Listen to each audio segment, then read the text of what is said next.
very beginning, explain to us what's happening at the ports, why it affects us all. Great, Kojo. But just before I even get into the story, and I like how you introduced it, the fact that it affects all of us. And talking about how it affects all of us, it's the reason why I'm excited, because this memo dated April 10, 2015, and it was signed by Deputy Commissioner of GRA, Anthony Doku. Now, he indicated that we're losing an estimated 36 billion Ghana cedis at the port. An estimated 36 billion Ghana cedis as through fraudulent activities. Some of those activities were actually happening at the ports. Just so we understand. And imagine that here we are currently talking about losing 9.5 billion Ghana cedis as a result of COVID-19, and all of a sudden our growth rate is supposed to reduce from the projected 6% to 1.5%. So could you let me get into the issues, and we'll start off with March 2018. Right. So in March 2018, government entered into a contract with Ghana Link to provide, services at the ports. We're looking at a single window. And talking about a single window, since 2002, when President Kufuor brought in, started with GCNet. Well, prior to that, it had been agreed by the previous administration. But when that started, we had always looked at having a single window. You start, go through the system, and you're good to go. So that it doesn't have to take you a long time in order to clear your goods and services. Yeah. It's no goods. So to clarify, single window is just a way of bringing together all the processes at the port. Exactly. Historically, when you go to the port, you have to go to different places to go and sign different documents and clear different things and pay for different things in order to get your goods cleared. Exactly. Now, it was a great avenue for corruption, because every desk that you had to go to, somebody was going to put some obstacle in your way so that you had to pay something in order to move on. And people were frustrating the process. And each time you have to pay something, that cost gets added to the cost of your product at the end. Exactly. So the concept of a single window is that you remove all those things, and it's easy to clear things through the ports, no extra kululu payments, and everything can be sold at the actual price, and everybody benefits. Right? Exactly. And since it's an automated system, the human element is actually missing out of it. That's right. So fast forward it to 2019. So that was a decision taken in 2018 by the government to use Ghana Link. Then in 2019, I have this letter in front of me dated 18th January 2019, and it's a cabinet document. Okay, so from the Office of the President, which says introduction of a new trade facilitation and customs management system, UNIPAS. It says cabinet at its 46th meeting held on Wednesday, 16th January 2019, considered a report of the Cabinet Committee on Economic Matters on the above subject. Now, the report focused on matters relating to the implementation of the UNIPAS system, including proposals for the establishment of structures to ensure effective implementation of the system. Subsequently, Cabinet approved the establishment of the National Implementation Team for UNIPAS, which would comprise, the following representatives, that's the Ministry of Finance, Ministry of Trade and Industry. But for the purpose of our discussion, the main point is that then they also established a joint inter-ministerial oversight committee comprising the following. The senior minister as chairperson, right? Minister for Finance, Minister for Trade and Industry, Minister for National Security, Minister for Transport, and Minister for Communication. Okay, makes sense, right? Yes, makes sense. These people. And it says the Joint Interministerial Oversight Committee will be responsible for providing strategic direction and oversight for the implementation. So you would understand the role of the senior minister in all of this. So Cabinet set out that particular committee. Great. So, deliberations were going on about, when the whole system would roll out. And you would have realized that in the course of 2019 and others, there's been agitations, even in some instances by, freight forwarders on the deployment of that particular service. In the midst of all the back and forth, the government team informed the current operators of the ports. And here you're talking about, West Blue Services, Consulting Services, and GCNet. These are the two companies that were operating at the port. At the port. Seeking to provide a single window, as you've described. Exactly. Okay. Together with the cargo tracking network. But we'll come to that later. And so on the 25th of February 2020, there's a letter written from the Office of the Senior Minister to the Chief Executive Officer of West Blue Consulting. And it's very important to understand something here, Kojo, because it affects all of us. Give me the date again, please. 26th February 2020. All right. And I take my time because sometimes I'm told I speak fast. I take my time.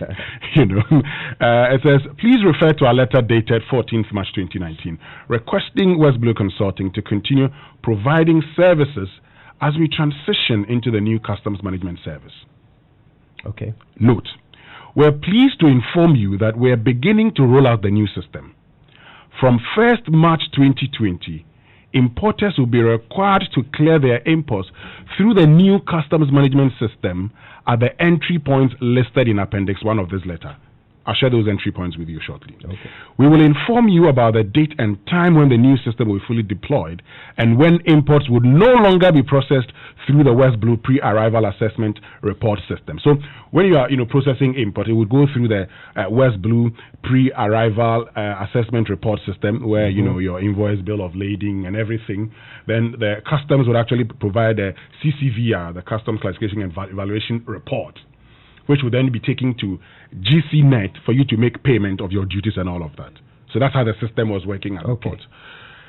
In respect of the ownership of the system being used by West Blue to deliver services, government notes that upon the termination of the contract, government shall own the copyright of the system. However, the Ministry of Finance has asked Crown agents to determine the open market value of the services you have delivered and the system as it is, so that government, mindful of the payments that have been made to West Blue, can take a final decision on this matter. And this is dated 26th April. So if you look at the entry points, we're looking at, Alubo, Aflao, we're looking at Ho, Bolgatanga, Wa, Tamale, and Sunyani. Now this is instructive, Kojo, because in this particular communication, the entry points excluded the Takrady Harbour, the Tema Harbour, and the Kotoka International Airport. And that's instructive because the Takrady Harbour implementation would start on the 1st of April, but this was supposed to start on the 1st of March 2020. Okay. Great. Now, before you get into what happened next, I just want to summarize what this letter basically means. Sure. Okay. So this is a letter from the senior minister to West Blue. Yes. And he's referring to a letter that they wrote to them in 2019 and said that, look, you remember that letter we wrote where we said that you need to keep operating through the transition period? Yeah. Right? Okay. Sure. So we are basically letting you know that that's still the case. We will let you know when you should stop. Okay? When the new people will take over. But until then, please keep going. Now, at the point where we let you know that you should stop, we will also consider what to do about the proprietary software. According to our contract, when the contract ends, that software is supposed to become ours. But of course, we're bringing in new people before the end of that contract. So we want to have a conversation about the market value of that software and see about making you some payment to take care of that, because we are ending the contract before it's time. Great. Right? Great. Okay, good. Yes, talking about that actually, Kojo, will take me to my next letter. That's the 16th of April 2020. There are a lot of letters here today. We need to go through them gradually. Chief letter reader. So, this is dated 16th April 2020, and it's from the Office of the Senior Minister. It says, deployment of the integrated customs management systems on the 28th of April. Now, keep that date in mind. Okay. Because all the issues that we had on the 28th of April will be coming from this letter and others that I'll share with you shortly. All right. So let me read bits and pieces. It says, please recall government's policy to deploy an end-to-end customs management system. The new system, the integrated customs management system, is now ready for rollout. The system to be deployed by a single vendor, Ghana Link Network Service Limited, is government's policy response to address the following, among other challenges, Kojo. The multiplicity of service providers with different contract terms and tenures within Ghana's customs management space, its attendant disagreements, and the difficulty in achieving complete interoperability of the different systems have adversely affected the country's customs operations and revenue adversely. I want you to read that again. Sure. It says the multiplicity of service providers with different contract terms and tenures within Ghana's custom management space, its attendant disagreement, and difficulty in achieving complete interoperability of the different systems have adversely affected the country's customs operations and revenue adversely. Now, what I want you to do for me is that Johnny Mante, when we spoke to him, talks about a one-stop clearance and also a turf war existing between the current vendors. Let's just help our listeners to have an appreciation of that. Then we'll come in and continue with the letters. All right, so we'll begin with this one-stop clearance. Here's what Johnny Mante had to say. We don't want to do a system somewhere and then another day do another system. On the Unipass platform, Icons platform, it's one-stop shop. One day you put it, you do all your things on the same platform. Same day you pay your duty. But now you have to go on the platform, get the CCVR, then you know how much you pay. It will take you a day if you're lucky. Sometimes 2-3 days before the declaration comes, your CCVR comes out. Then you go on to another platform, input the data, then it comes up before you go and pay your duties. But once we have a platform that does all this for you, so maximum if it's 3 hours, you can, it's done. You're going to pay your duties. If GCNet and West Blue, I'm telling you, this issue, therefore, that's the phrase I wanted to get. It's been there. GCNet and West Blue, we've talked and talked, Charlie, guys, merge. Find it. I mean, the businesses. You can be a miner, I can be a shoe shine. We can find ways of getting our businesses together and win a contract without the third person knowing that we are even in business together. But everybody wants to be champion in their own space. It doesn't work that way. Right. So he's basically illustrating what the letter is hinting at. That look, because the two existing companies, West Blue and GCNet, have not been able to basically work together. Because of that, there have been difficulties, causing problems with the interoperability of the system. A system which they are both supposed to be providing, support to, is not working because the two of them are undermining each other, not working together. There's a turf war, as we just heard being described. Great. Okay. So that's one point. The multiplicity of service providers with its attendant problems. And then the second point is this: the legal handicaps of many of these contracts pose significant threat to Ghana's customs automation program and modernization. So there are problems with the contracts too. So you see, the point is that, and the turf war also stems from some of these contractual issues, which it's been talked about in this letter. And when I get to my, when I get to my fifth letter or so, but I know that we'll be getting onto the phone line shortly. When I get to my fifth letter, you see some of the back and forth, as a result of that. But this point that I want to make is that it is to reform the operations of Ghana's custom regime in order to address these and other challenges that the integrated customs management system built on the Unipass technology. So it is a Unipass technology of the Customs of Korea, which they have built.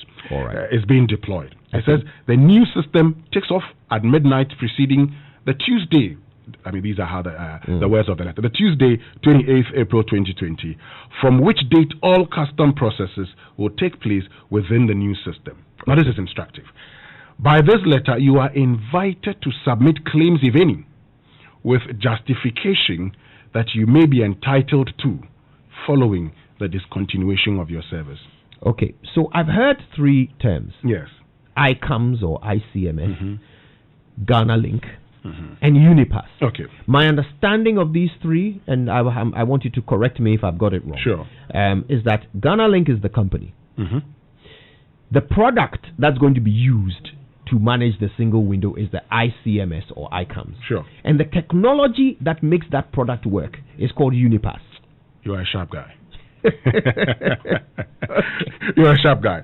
So, you see, and it continues by saying the joint interministerial oversight committee set up by Cabinet to ensure the transition to the new system will review all such claims and engage appropriately. All right. If I want us to get on to speak with our guests, but just before we do so, I just would actually make reference to a particular letter that was written to the senior minister by Dr. Norteke Yomabo, executive chairman of the Ghana Community Network Limited, as GCNet. GCNet, okay. And so, in replying this letter on the 19th of March, so this the response of the it was written to the Minister of Trade and Industry. I beg your pardon.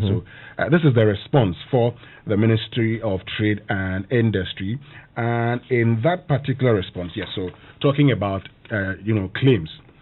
It says GCNet would have to declare its staff of 280 redundant with its attendant negative social impact and compensation from government for loss of earnings and demobilization is estimated at over $100 million. There's a claim. Then government says, while government is sympathetic to the plight of any GCNet staff who may be declared redundant as a result of the introduction of the new trade facilitation system, government will contest any claim for loss of earnings and demobilization by GCNet. Furthermore, the government wishes to draw attention to the fact that it took steps to discuss with existing vendors their smooth and amicable exit to ensure smooth transition to the new end-to-end system. You would recall that on 4th December 2018, government through the Ministry of Finance convened a meeting with GCNet and West Blue at the Ministry of Finance, at which government clearly indicated its decision to replace the existing service providers at the port with a single vendor who would deploy an end-to-end customs management system. Government at the meeting expressed its desire to ensure that the exit of GCNet and the outgoing service providers happened in a manner satisfactory to ongoing service providers, and asked for the advice and support to achieve that. Finally, on this basis, this call to GCNet was affirmed in a confirmation letter dated 5th December 2018 and signed by the Deputy Minister of Finance. Okay. So the points that you highlighted, and this is a letter that the ministry is writing in response to GCNet. So GCNet has raised a number of issues with the ministry. Sure. Several reasons why they are not happy with the ministry's decision to bring in a new contractor to replace them, right? Yeah. And one of the things that they raised was that, look, we are going to have to basically lose workers. Yeah. We're going to have to demobilize. And that will cost us about $100 million. Including other charges, yes. Yes. And the ministry's response is that we dispute that. We really don't think it's going to cost you that much. Besides, we actually gave a platform, an opportunity for this thing to be done smoothly. That didn't seem to work. Yeah. Yeah. That's it, right? That's sure, that's it. Okay, good. So, having said all of this, I mean, let's fast forward it to, I mean, there are too many letters here, but let's fast forward the, reading of letters to, now that got K-Fresh to, laugh. He's enjoying the letters. He's enjoying the letters. There are a lot of letters in front of me, but because I want to bring an end to all the letters, and, possibly you go and speak to Kweku Ochredakun, who's a technical team member of the Ghana Institute of Freight Forwarders, and Alexis Yama, who is the chairman of the Institute of Freight Forwarders at TEMA. So, on the 28th, there was an issue where people went to the ports and realized that they couldn't clear their goods. Yes, basically the port was not functioning. Was not functioning on the date. Okay. So at the time, and I read that letter to you from the office of the senior minister, which indicated on the 16th of April that, the new vendors, or the new vendor was going to take, was going to start work on 28th, and as the others should cease functioning. But then the Ghana Revenue Authority, in a letter dated 24th April 2020, signed by its Acting Commissioner General, Amishadai Owusu-Amoah, says the Commissioner General announces the commencement and deployment of the integrated customs management at all frontiers, stations, and ports of entry in Ghana with effect from Tuesday, 28th April 2020. It says it is recalled that in line with the implementation plan for the eventual rollout of Integrated Customs Management System (ICUMS), the deployment of the second phase commenced at Takoradi Port. Earlier phase 1 had started on March 1st. It continues and says that accordingly, all custom house agents, declarants operating in all customs offices are entreated to process their bill of entries in ICUMS. The measures will apply. All existing declarations being processed in GCMS for the payment of taxes have not been effected by close of banking day 27th, 2020 will be required to be reprocessed in the ICAM. So this is the first letter. Also confirmed basically the same thing. But then there was a bit of a change there. Because on that same day, there's a letter that is written and says, you know what? I wish to clarify the following. Written by who? Measures. Who wrote this letter? Amishadai Owusu-Amoah, Acting Commissioner General. Okay, same GRA. Yes, same GRA. Okay, go on. And he says, declarations for which payments have been made but not been cleared before the 28th of April shall continue to be processed in the GCNet GCMS, that's the West Blue, system until the 15th of May 2020. Right. So GRA first says that, look, GCNet West Blue, you stop on this date. And Unipass continues. But then they write again and say, oh, actually, wait. You have to keep going. Yes. Because we need to transition. Exactly. So keep going until the 16th. 15th of May. 15th of May, right? Yes. Okay. Subsequently, there was a meeting which was confirmed to me by Mr. Ohene, who's the chairman of the Project Implementation Committee. If I'm lying, he's lying, but he said that on upfront, that a meeting has been held that says they should continue till the 31st of May. Right. 2020. So he says existing ex-warehousing free zones and other suspense regimes declarations shall continue to be processed in GCNet and GCMS system up to 15th May 2020. Any unresolved challenges regarding the implementation of these transitional measures should be communicated to the Commissioner General. So what's the date of this letter? 24th April. So 24th April, GRA writes to the two existing contractors that don't stop. Yes. Keep going. Keep going. Because we need you to keep going Exactly. to the 15th. Yeah. And then the Unipass technology will take over. Exactly. When was the port basically shut down and didn't On the function? 28th. So how many days after this letter? 4 days after this letter. 4 days after this letter. Yes. So it would appear that the two contractors ignored this letter and just stopped working. Yes, it would appear so. But, discussions with the contractors also said, well, because they were directed by, the senior minister in the letter dated 16th of April, which says that the new system takes off at the midnight preceding Tuesday, from which date all custom processes, and it's instructive, all custom processes will take place within the new system. Right. So the senior minister was categorical in that earlier letter. But GRA then wrote and said, no, keep going, but they ignored that and went with the senior minister's letter. Okay, why did they prefer to go with the senior minister's letter? Well, I have been speaking with them, Kojo. But, when I, speak with them, they tell me that, well, they were directed to do so. There's some, and, you don't get a clear-cut information out there, and I don't want to be thinking for people. There's some who have put out there, who have said it was a sabotage. I can't say it was a sabotage because, the evidence available to me doesn't suggest otherwise. There's some who have said that because there are multiplicity of government agencies also dealing with this, it creates a bit of a problem, because I've shown you letters which was actually signed by the Ministry of Trade and Industry. And in fact, in one of those, one of the correspondence, West Blue actually, of GCNet actually says they signed a contract with the Ministry of Trade and Industry, and thus would not take any directive from the senior minister. But so they ended up taking that directive from the senior minister and did not operate on the 28th. Yes. So it would look like, and so this is a letter. So even though they said they will not deal with the senior minister, they ended up following the letter that the senior minister, acting on the letter that the senior minister wrote to them. Exactly. So I'm just trying to read this document. So this is a document signed by Bayu and Co.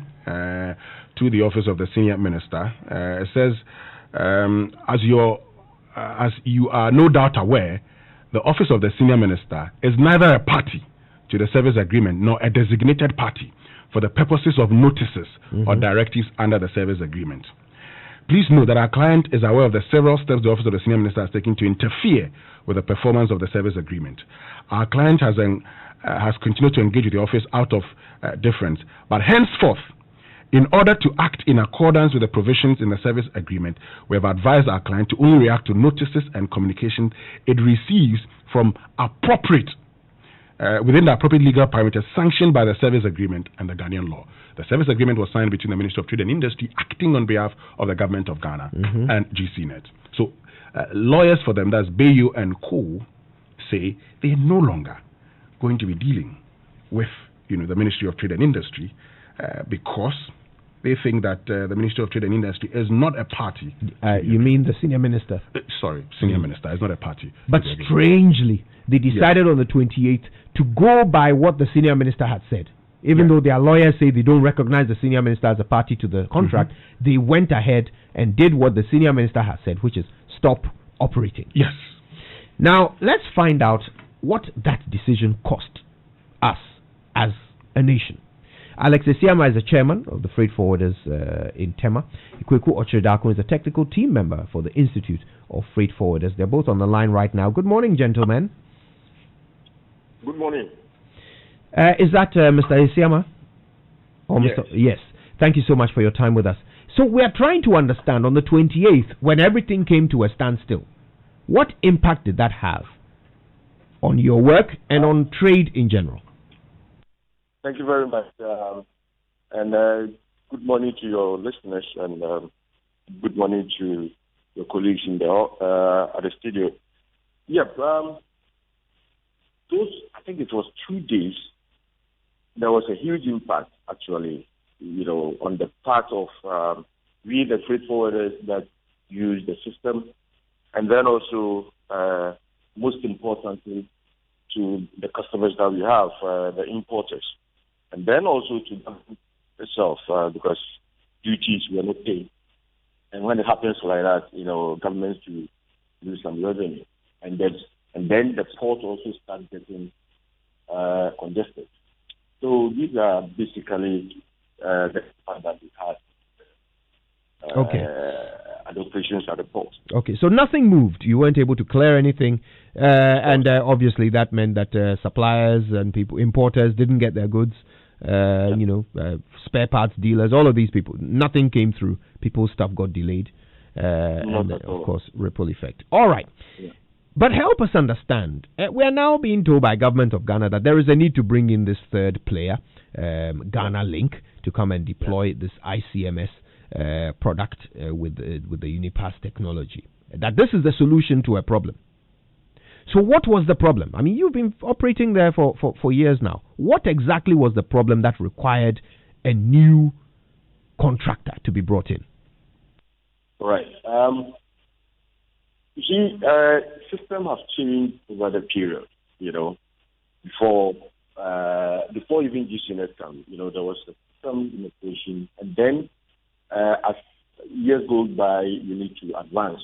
So GCNet came in, and at that time they also did a marvelous job, and operations at the port was, so fantastic, and then we were all enjoying it.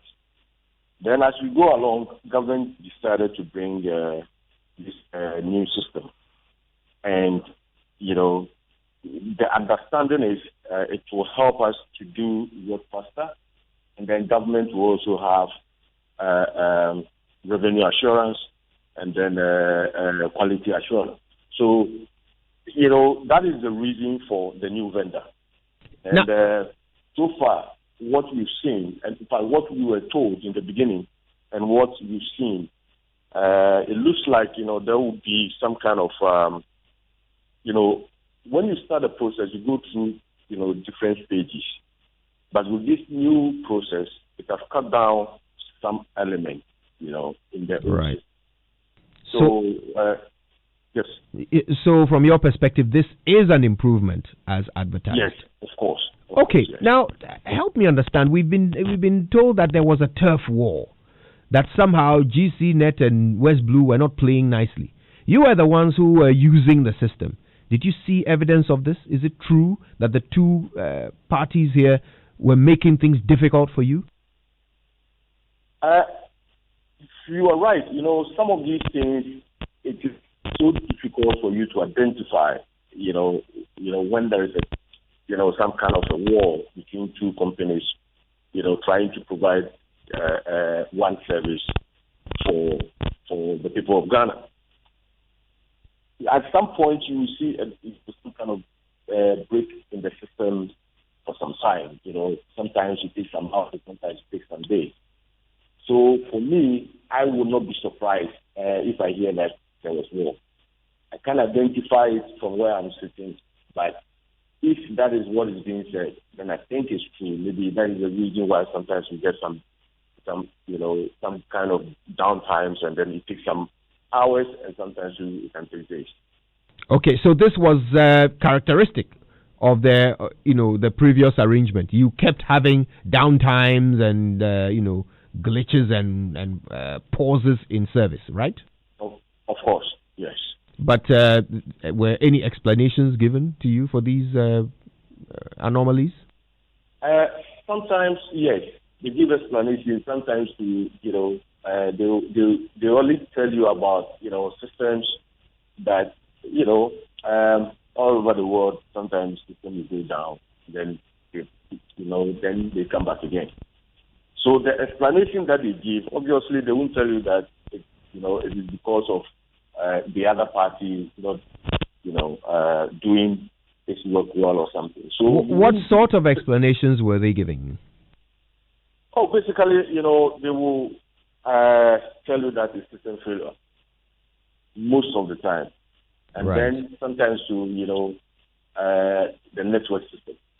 So basically, that is the kind of explanation that we get. Not into so much detail for anybody to tell you that because Unipass is because West Blue system is not helping, or because DCNet system. You won't hear that. You won't hear both of them, fighting anything. But sometimes, some of these things, it won't come openly, but behind the scenes, it may happen. Right. So, looking at the new system, tell us the ways in which it is different and the ways in which it is better in your estimation. All right. Let me make it brief because there's another meeting I need to attend. In the old system, you go through certain stages. Now, let me jump to where the creation of CCBR. After you started the process, you come to a situation where, customs will assess the duty for you, and then CCBR is generated. In this new system, that side is no more there. And then from there, you move on to creating the BOE, and then you do your declaration, and then you go to compliance. In this new system, there is no compliance. You see? Yeah. So at least these two aspects of the old system is not in the new system, and that makes it, much shorter and easier. Will it make things cheaper?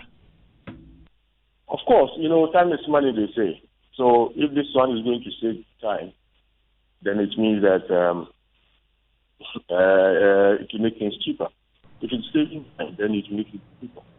Okay, but Mr. Esiama, so I know that the freight forwarders have been going through some trainings by, Ghana Link and ICOMS. Now, those trainings that you have been taking through, would you say the trainings have been enough to enable you use the new system when it's eventually rolled out? All right. They started with a way of training which was in fact, nothing to write home about, to be honest with you. It wasn't so good putting so many people in one room to train. It wasn't so good. So I personally spoke with Mr. Ohene, and I told him that, look, this is not how the thing is done. We need to do segmented training. This time of COVID-19, you can only have maximum of 25 people in the room. So we even reduced it to 20.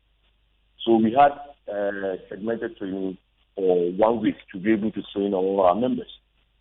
And it has gone well. Definitely, we also prepared a document for them to, our members to tell us their views, after the training. They, what came up was that, this system is simple, easier, but for a new thing, they will see that, they will expect more training. And then what we have also done is we train some of our members to If your members are expecting more training, isn't that an indication that the trainings they had isn't enough for them? You see, saying that they want more, in fact, this is a system that they are used for. They are used to it, between GCNet system and then this one, there isn't much.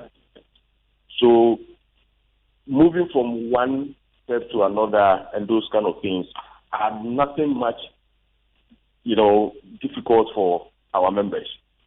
But, most of the time, it is totally different from being trained and then when you start using the system yourself. You see what I mean? So in all our, this kind of system that we have used before, when we start to roll out the system, what happens is most of the time there are some challenges. And then we have our members, some of our members who offer themselves to be trainers. They also have been trained, so they will be on standby with the ICOMS technical team to also be going around office to office when you help. So just by way of clarification, how many hours of training did each of your members have? We were having 2 sessions, morning and afternoon. Okay. So in every session we have 3 hours minimum. Okay. In a day. So 6 hours of training. Yes, 3 hours of training. And please don't forget that they were trained before. Okay. But this one is just a retraining, but in a more segmented manner, so that the trainers will have few people in the room to train. Okay. And this one was really hand-on training, but they provided laptops for everybody to be able to train on it. Okay. Well, I've seen some of the feedback comments from your members, and majority of it says we need further training. Majority says we need further training. So it's a bit surprising that the trainings would be enough. But were you part of the simulation exercise over the weekend? Did you take part in it? Yes. My company wasn't picked to do the simulation, but I was, I just wanted to have a feel of it. So I was with the team that were going around. They went to some of our members, and then also they went to the shipping line, the POHA, the terminals and all that. So they went through the system, and then few challenges that were noticed was given to the technical members of the ICON. So I believe that within a day or two they should be able to deal with them. But if you ask me, it went well, and it was something that the government delegation that came, the customs senior officials that came, okay, they were all happy with it. So if everything went well, are you ready to have it start on 1st June, according to the agreement? Yes, for us as freight forwarders, we have trained our members, we have, prepared ourselves for it. So for us, we are ready. Right. Okay. So this is Kojo again. You went to Takrady not so long ago. What happened when you went there? Takrady, my president went to Takrady. Forgive me. This is actually a question for Kweku Ochidakun, who I don't think we have on the line. Kweku, are you there with us? Yeah, I didn't go to Takrady. Maybe, possibly, within the week. I'm also planning to go there to also go and have a feel of it, because whatever happens in Takrady, is the same seaport that will be coming here. So whatever happens in Takrady will, actually affect us. So I'll also be planning and then be thinking of also going there to have the possible challenges that they are having there, so that we also bring it to bear to the ICON's technical people.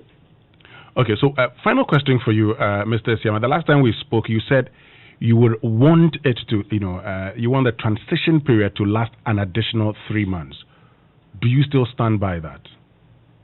What I saw yesterday, even though I wouldn't want any kind of rush to make, the system, have challenges. And in fact, when you have challenges, it is going to affect a lot of people. So me, what I saw yesterday, the 3 months will be a bit too long. Maybe, the next 1 month or two will be fine. Oh, okay. Mr. Ochidakun, because you're a technical team member for the Institute of Freight Forwarders, I have a question for you. Now, one of the things everybody worries about at the port is corruption. It's been there for so long, it's been such a big problem, and it's sucking revenue out of government coffers. Now, I'm sure you've had a thorough assessment of this new system. Every system has weaknesses. What are the weaknesses of the new system that may allow for unscrupulous people to be corrupt?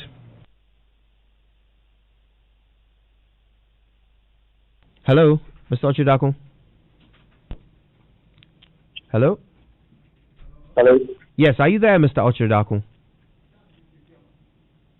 Right. No, this is the system. Mr. Isiama, okay, perhaps you can help us as well. You use the system. You've been trained on it. And like I said, every system has some weaknesses. So tell us, what are the weaknesses you've identified in the new system that could allow for corruption?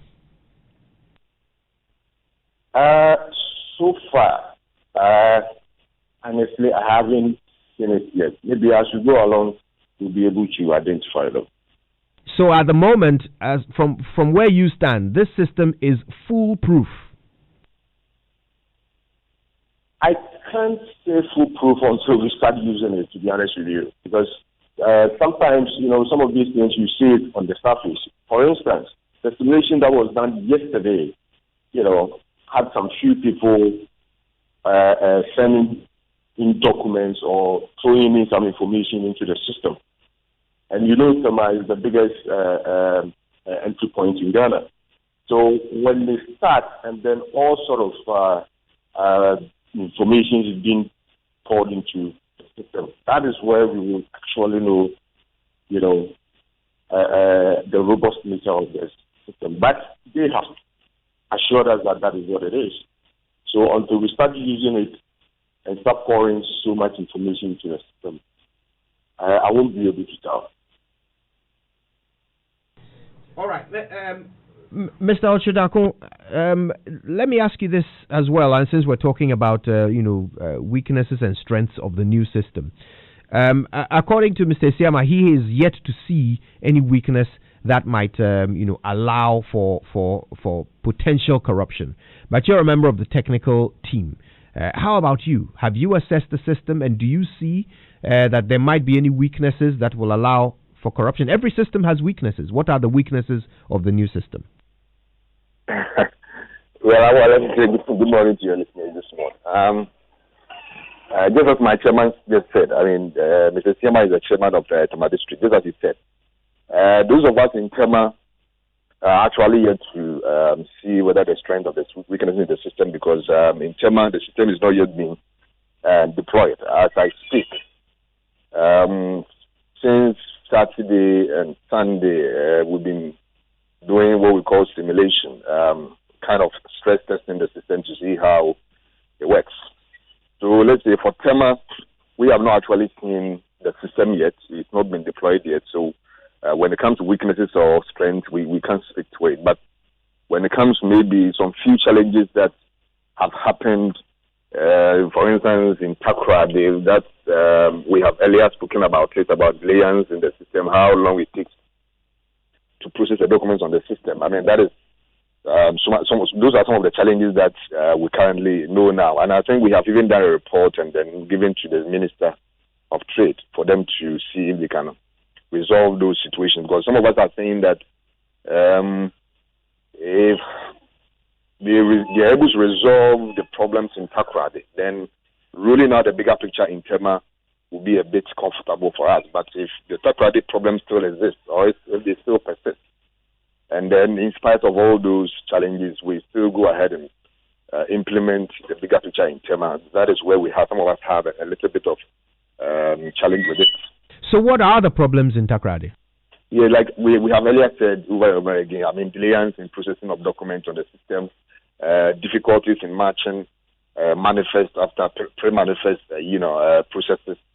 Yeah, then especially with cars, when you try to match a manifest after using the pre-manifest model, the system sometimes tells you the chances number does not exist in the system, or it gives you a shorter chances, which makes it impossible for owners of this car, to register them at DVLA.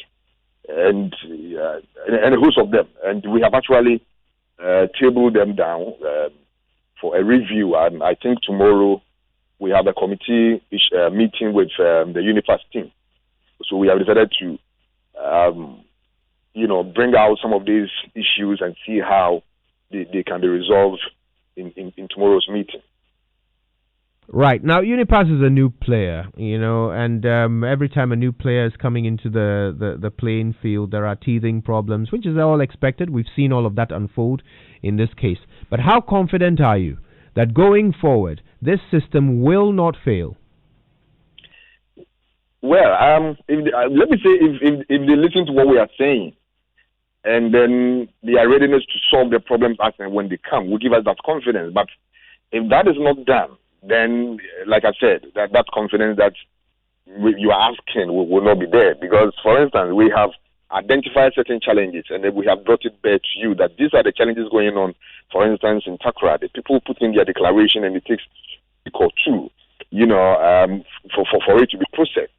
And Takra Day is, a very low, populated area. Let me say in terms of volumes, they don't do even 1% of what we do in Tema. So if they have such challenges in Takra Day and they are not being attended to, and one can only imagine what will happen in Tema if the bigger picture is rolled out. So we are only telling them that they should try and as much as possible to start tackles these system challenges that are coming up in Takra Day. I mean, it should give them an advantage, that we have implemented Takra Day. We have seen the problems. Let's deal with the problems so that when we come to Tema, we will not face those challenges. Because if we face the challenges that Takra Day people are facing, and I'm telling you that, my brother, the pressure in Tema cannot be soaked. Because, yes, I mean, Takra only have 2-3 vessels in a month. Tema has vessels calling at the Right, I think we have a bit of technical... Clinker, to containerized cargo and all that. We have vessels almost every day pouring different kinds of manifest. So they need to be technically and then operationally conversant with the end-to-end processes that, we do as far as putting West Blue and GCNet, together. Because what Unipass is coming to do is basically integrating what these two systems are doing onto Unipass. And in doing so, you need to make sure that you integrate the two, process flows, the work of West Blue and GCNet onto ICOM. So they have to take their time and then make sure they get things done right. Otherwise, if we rush, I mean, it is the rush that we are all talking about. Nobody is saying the system is not good or we don't like the system. No, it is the rush and the short timeline that is given, and in order to get this thing roll out, that is where we have a problem. Yes, we are saying that the problem is bigger than what they think. So we have to have patience and make sure that this thing is rolled out systematically, simultaneously, so that we don't crash. Because if we roll out Tema, with the problems still persisting in Takra Day, my brother, I think we will have ourselves to blame. Right. Mr. Kweku Ochedako, Technical Team Member, Institute of Freight Forwarders. Thank you for that. We've also been hearing from Alex Isiama, who's the chairman of the Freight Forwarders in Tema. We appreciate you both. All right. Now, when we come back, we're going to let you listen to a man called Yawinsia. Now, he's an international trade analyst, but he's also with Transparency International. So, we've been asking questions about corruption and so forth. I'm sure you can imagine what sort of information Mr. Nsia might have for us. Stay tuned. He joins us after these. Mommy, I'm hungry. Oh, Hema, today is Mommy's day off, so you can order anything you want. Anything I want? Anything. You can call me Dada Cash today. Yay, pizza. You crazy, making promises. Do you even have enough cash on you? Honey, just watch and learn. Hello? I'd like to place an order for 2 large pizzas and 2 large drinks. Sure, sir. You can pay cash on delivery. Oh, forget the cash. I'll be paying with CowPay. It's quicker and faster. Pay for anything online and take control of all your payment transactions with CowPay on the CowBank app. Visit the Play Store or the App Store and download the CowBank app to make bank and mobile transfers. Request a checkbook, stop a check, and also have access to the CowPay payment platform. CowBank app. Forget the cash. What does extra mean to you? Extra means sour More data. More minutes to talk to my loved ones. Data that doesn't expire. More talk time at the best rate. You want extra? Airtel Tigo is giving you extra. Extra data on Big Time Extra that doesn't expire. Extra minutes on Fuse Extra that doesn't expire. And extra unlimited calls. It's time for extra. Even our bonus data doesn't expire. You need fill up? Simply dial *111# to activate now. Airtel Tigo. Life is simple. In a world where everything is changing around you, sometimes you need to turn to someone you can trust. You want to move with a change in safe hands, and we are here to help. At Societe Generale Ghana, we understand change because we have transformed and evolved. No matter how our name may change, 43 years of retail and corporate banking expertise never changes, ensuring stability and trust. Digital innovation as the world moves forward to help you adapt, upgrade, and keep up. Bank with Societe Generale Ghana and enjoy doing your banking your way, whenever you choose. In our digital zones with cutting-edge digital banking products and quality services, you deserve a better bank and great rewards. We agree, the world only moves because you make it move. SG Ghana, the future is you. There is one deadly disease in Africa, malaria, caused by mosquitoes. It has no respect for humans, and its symptoms are fever, headache, cold, cough, and vomiting. Malaria kills, so protect yourself and your family. If you have been diagnosed of malaria, the medicine you need is Malatu. Malatu is a good anti-malaria drug. It contains artemether-lumefantrine that gives you relief from malaria. Available in suspension for kids and tablets for adults. If it's malaria, then your solution is Malatu. And if symptoms persist after 3 days, consult your physician. For bulk purchases, contact NS Chemist. NS Chemist, providing quality and affordable medicine.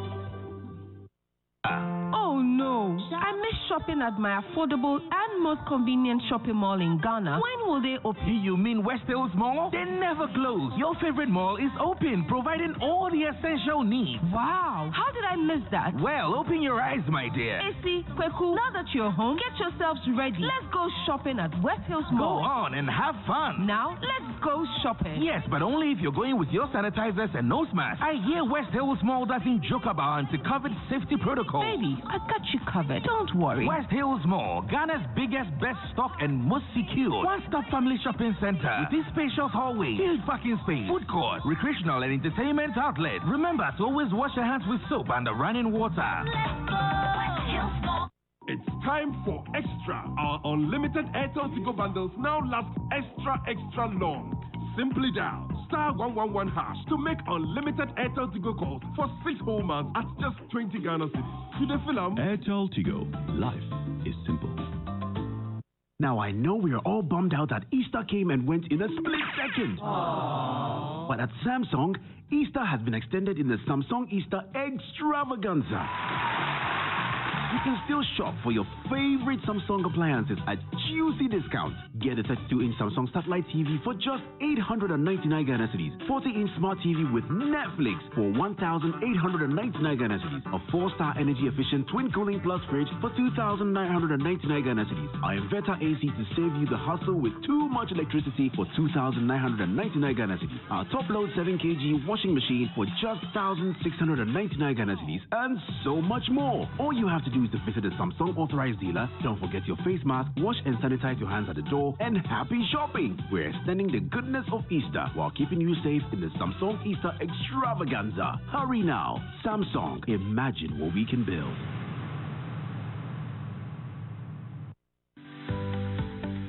UMB was established in 1972 as the premier bank for the corporate and private sector in Ghana.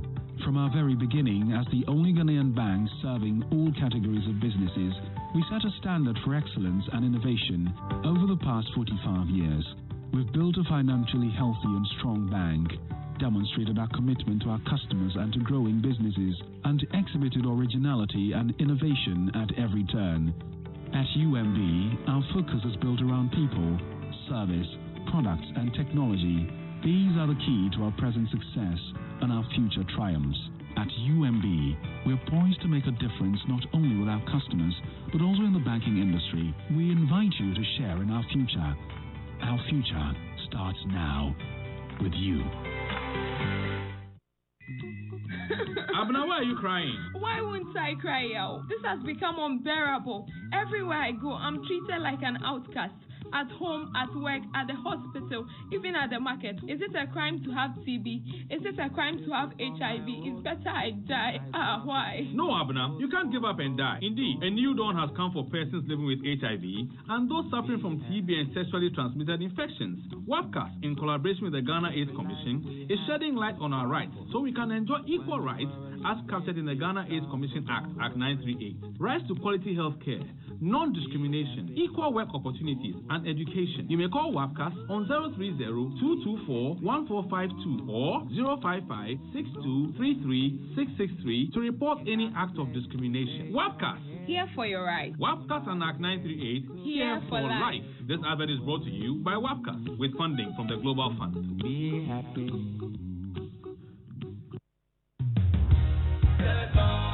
Wake up to the original magazine show. The Super Morning Show.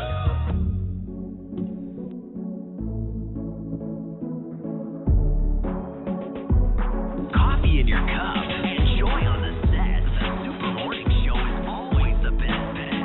On Joy 99.7 FM. Yeah, Baba. It's 1 minute past 9 on the Super Morning Show. You're welcome back, and today we're bringing you that all-important conversation about what's happening at our ports. Now, let me ask you: are you an importer?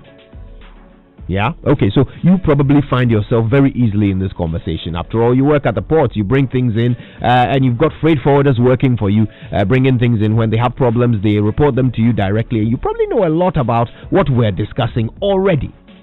But maybe you're not a freight forwarder. Maybe you're just, you're a manager, you're a receptionist, you're a student, you're a teacher, you're a farmer, whatever it is that you do. You recognize that everything you buy on the market, most of it is going to be from other countries, okay? Most of the stuff you buy is going to be from other countries, from fertilizer to whatever it is, whether it's cutlery or electronics or spare parts, whatever it is. You are likely to be buying from an importer, a person who imported it. Now, the price of these things that you're buying is affected heavily by what happens at the ports. If we have a system at the ports that doesn't work, it affects the price of the things you buy. It affects the time, the speed with which you can receive things, whether it's medicine, life-saving medicine, whether it's books and educational materials, whatever it is that you need in order to get through your life. If there is a problem at the port, it affects you and the speed with which you can receive them. You have children, there are books, there are video games, there are clothes. All of these things can be delayed at the port to your detriment. So understanding how our ports work, understanding how we are solving problems at the ports affect you. So I want you to tell us, tweet at us, use the hashtag JoySMS, and tell us, as you listen to everything that has been unfolding at the ports with West Blue and GCNet and Turf Wars and a new company coming in, Ghana Link, and their new technology, Unipass, and all of that, as you hear all these things and you hear contradicting letters coming from different departments of government, telling them, oh, stop, start. When you hear all of these things and you think about how it's going to affect your pocket, what are the thoughts that come to your mind? Share your thoughts with us, because that's what we're here for, to give you a platform to tell us what you think and tell the world what you think. So go ahead, use the hashtag JoySMS, tweet at us. What do you do? What do you do, and how does the activity at the port affect you? Let's talk all about it. Today's agenda is brought to you by Societe Generale, SG Ghana, the future is you, and Mala 2 anti-malarial drug from Ernest Chemist, providing quality and affordable medicine.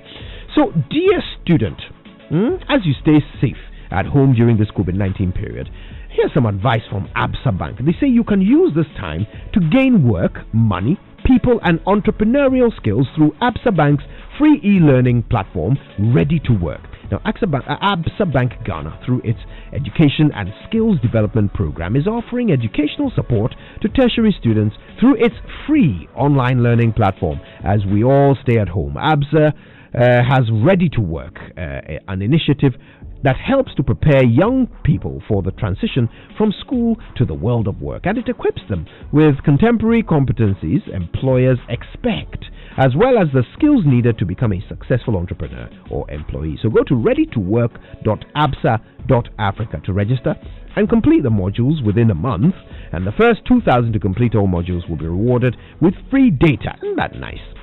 ABSA cares, so stay safe. Now, you know, these are not normal times at all. And in moments like these, we all draw our loved ones closer, discover new things, and do better. At Hollard Life Assurance, they would like to think that life is about what could go right and not what could go wrong. And that's why they've got their existing and new customers COVID covered. Enjoy free automatic cover for COVID-19 claims on individual and group life policies. So as you figure out how to entertain your energetic kids, collaborate on never-ending work from home, or hang out with friends together but apart, remember, the most important insurance premium is to ensure your family's safety by staying at home. Hollard Life Assurance will be there when you need them. Just call 0302 799 788. They've got you covered. Now, why leave your home or office when the news is available to you on the go? That's a question Graphic News is posing to you. Download the Graphic News Plus from Google Play Store and App Store. Enjoy 10% discount on monthly subscriptions, 15% discount for 3 months subscriptions, and 20% discount for 6 months and beyond. Okay, 6 month subscriptions and beyond. Graphic News Plus, connecting people through news. All right, now let's fight coronavirus together. If you're yet to activate your MTN Momo account, you can do it now. And you can do it right from the comfort of your home. Yeah, here's how. Dial star 170 hash for MTN Momo. Select your 4 digits and then re-enter your PIN to confirm. You'll receive a message confirming your activation. You can then load your Momo wallet by linking it to your bank account or at any agent location. Now, if you're yet to receive an SMS, contact the digital channels if you need any assistance. MTN Momo is your fastest, secure and most convenient way to transact business today. Stay safe and avoid the handling of cash. Terms and conditions apply. Just Momo it everywhere you go. We day for you everywhere you go. All right, so we've been talking about UniPass and we've boiled it all down, okay? Government agencies having a strange communication with the 2 companies that used to provide the single window service at our ports, GCNet and WestBlue. Strange communication that resulted in GCNet and WestBlue stopping their activities on the 28th of last month. Just abruptly stopping, which brought everything to a halt at the ports. So the things you were waiting for, they didn't come through. Whether it's your car you were waiting for, medicine, whatever it is, it didn't come through because these 2 companies stopped operating. And they stopped operating because they say they were directed to do so by the senior minister.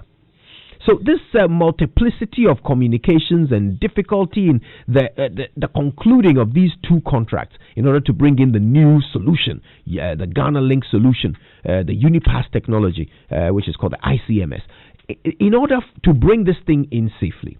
There have been some communications between the 2 companies that are going out and the 1 company that is coming in. But now we're starting to understand that the 1 company coming in is settling in, putting their structures in place, and it's looking from the perspective of those who use the systems like this will be indeed an improvement. So, the one question that remains is that the biggest problem with our ports is leakage, corruption. Yawin Sia is an international trade intelligence expert. He joins us on the phone. Of course, Mr. Nsia is a member of Transparency International. Mr. Nsia, good morning to you. Thank you for speaking to us. Good morning, Kojo. So maybe we'll start from the broad question. Okay. Regardless of who is operating the systems at the ports, corruption is a problem. Tell us the ways in which corruption occurs at our ports. Okay, thank you, Kojo. Kojo, in trade, in international trade, the face of every country is its customs, which means at the end of the day, of all these single window processes, at the end of the day, it is the customs that can see to it that we are speaking to their other countries. I mean, the customs, their counterparts in the other countries. So what is happening now is that the operations of GCNet and the and the West Blue activities at the port is only at the single window level. In international trade, we have international single window and the national single window. And the national single window is where the systems have been integrated here, and customs becomes the face of the country. So at the end of the day, all the systems will be integrated and will be linked to the GCMS. That is the customs, the Ghana Customs Management Systems. Okay. So for customs to interact with their other counterparts, the World Customs Organization has created this model, which is called WCO data model, that will allow customs to speak to their counterparts. You see, the whole trade business is import and export processes, so that my import becomes your export, which means when I export, it means somebody, the next country, is importing, so that the processes are integrated. Then, at the end of the day, our customs should get every document from source. You see, but here is a case whereby our system has been disabled. The GCMS has been disabled. Just imagine where GCNet, and the whole problem is with GCNet. Look where GCNet has positioned itself. Every manifest coming from the shipping lines enters the GCNet system. That's the GICCS. That's Ghana Integrated Cargo Clearance System. Before it gets to the WCO, the GCMS system, which is never done. You see, it is never done because in trade, the face of every country is the customs that will have to take every document before it will, pass it on to the other systems. But it looks as if GCNet has positioned itself in such a way that they have taken over virtually the core functions of customs. Imagine we have something like UCR. You see, there are some other activities that will help us, that can help us to retrieve documents or declarations, manifest. We don't have to rely solely on the manifest coming from the shipping line. But the shipping line is almost the same like an importer. You see, so there are so many ways that you can track declaration from your counterpart. You see, but because GCNet has disabled that system, it means we are solely relying on the manifest. Why is it that the GCMS in 2015 they were asked to adopt that WCO data model, and GCNet was part of the team, which including customs officers who were asked to go and learn and create this system. They created a system, and at the end of the day, we have the MIP, that's my information package, that is being implemented, but nationally. So you take some data elements which will allow you to communicate with your other counterparts. As I speak to you, GCNet, in connivance with some customs officers, have disabled that system in such a way that customs cannot even talk to their counterparts, and they are only relying on the manifest from the shipping line. Because before the manifest gets to this place, then it means data has been tampered, because even with the shipping lines, we don't have to charge them. They have something called manifest correction. After shipment has been done from the port of shipment, the shipper can even talk to the shipping line, because the BL is given by the shipping line. The bill of lading is a contract between the shipper and the shipping line, and the invoice is the contract between the buyer and the seller. You see, so at the end of the day, the shipping line can tamper with it. They can talk to the shipping line and amend And even the GCNet is doing the same thing here. Okay, all right. I want to break down what you're saying so that everybody understands. So what you're saying is that there is an electronic system that is supposed to communicate between all countries to avoid unscrupulous people messing up with the numbers and under declaring and paying less custom duty and so there is a system that prevents all that, and GCNet manages that system. They have now basically prevented the government of Ghana from accessing that system. They've shut it down. So now we are forced to rely on the paperwork, which can be tampered with. Have I summarized it correctly? No, we are only, there are some information that we have to get from the country of shipment when goods are shipped from a country. You see, there are information that we have to get from, so that with the shipping lines, the ships, they are giving the manifest. They bring in the manifest. You see, they have the declaration that even the customs can get from their counterparts without relying on the shipping line. We have something called UCR, Unique Consignment Reference. You see, which is should be a requirement here and should be created at the port of shipment. But here is the case: GCNet is generating that UCR here and assigning it to consignment when the ships come.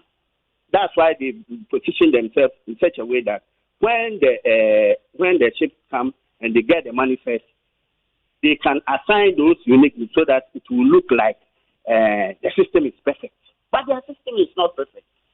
That is the main cause of corruption, because the moment you tamper with the data on either the declaration or the manifest, that means you have changed the face of the whole transaction.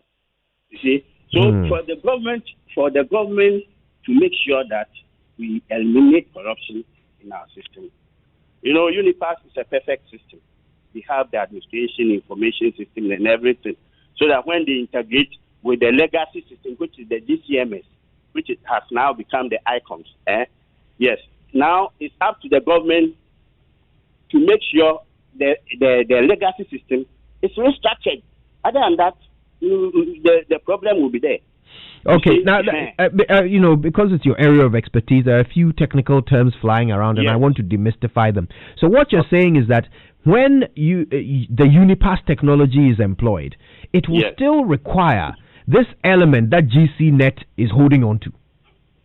They have changed some data elements in the GCMS, that's the legacy systems, in connivance with the customs officers, some of the customs officers. The customs and I don't see the reason why they should allow GCNet to take over their core. So is that a yes to my question?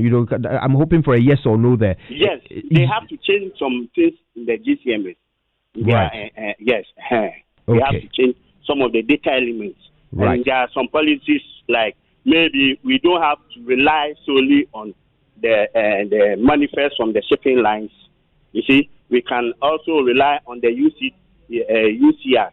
And another one is called Advanced Electronic Information. Before the ship gets here, we've already got every detail about the transaction or anything in the ship. The data about the transactions in the ship. You see, before we take this thing. But we don't rely on the manifest as a point of validation. This is never done anywhere. Yes. Right, and that is what we are forced to do at the moment because, as you're saying, GCNet is holding on to that system that would allow us to properly check. Yes, that's why they don't want to go. Yes, right. They change so many things. Right. Wow. Well, that's quite a picture you paint there, Mr. Yawensia, and I want to thank you very much for the time that you spent explaining it to us. Mr. Yawensia is an international trade intelligence expert, and he says, in summary, that even when the new system is established, when the Unipass technology is deployed with this ICMS system, even when that happens, there is a need for some system that GCNet is sitting on to be released. Otherwise, we will not be able to properly account for everything that's coming and going. There will be a massive loophole for under declaring and over invoicing. And that loophole needs to be blocked. That's the situation at our ports. That's the situation. And you can well imagine what that could lead to. Increased prices for you, decreased revenues for government. Everybody loses except the criminals. Well, at the very least, what we have determined is that Unipass is supposed to be an improvement on the existing systems. From the way it is structured, it should make things easier, as long as it is not sabotaged by any of the previous players, particularly those that are being accused of holding on to existing systems. Winston. Well, could you talking about existing systems? I know there's a lot of issue here and there about the source codes, which some of the current vendors have access to. Government is being in a bit of a battle with them. Government is saying that, well, you're supposed to hand over these source codes to us. They have said we would not hand over the source codes to you. So these are things that are being, dealt with. We don't have an end yet, and once we get to the end of it, we will know. Because if you're looking at the Unipass system, which has been implemented in Korea, what it does is that it comes in and builds a system that is suitable to your unique needs. And so it is not as if they're coming in without knowing our challenges. They did some feasibility studies somewhere in 2016, so they know how the problems and the issues in Ghana are, and they're coming in with a system that would suit us. And after a 10-year implementation, according to the contract, it becomes Government of Ghana property. Right. Fascinating. And that is still a matter of dispute. They are suggesting that the license is theirs, and that they will simply grant Government of Ghana access to the system. Government of Ghana says, no, the contract says it's ours.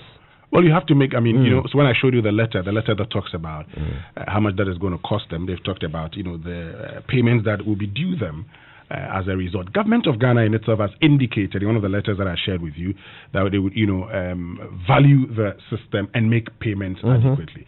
But government has also indicated that they will be prepared to challenge any amount that is put there if they think that the amount is not suitable. So it is not done yet.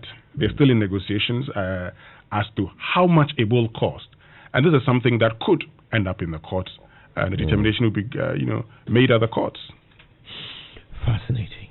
Anyway, at least we now understand how all of this affects us, and we also understand what must happen. We were hoping to speak to Mr. Carlos Ahinkra today. He's the Deputy Trade Minister, to get some clarity on the government's position going forward. He was willing to speak to us, but I believe we lost the window of opportunity.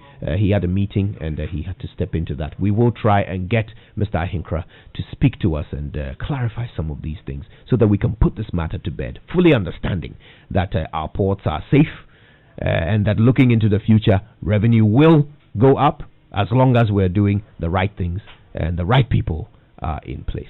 We'll also try and understand whether there's judgment debt on the horizon, because these two contracts have not ended. They are being terminated.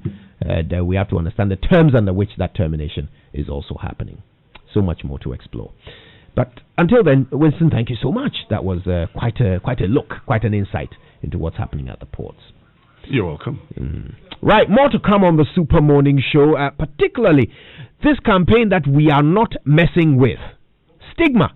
COVID-19, those who have recovered from COVID-19 are heroes. Let us be clear.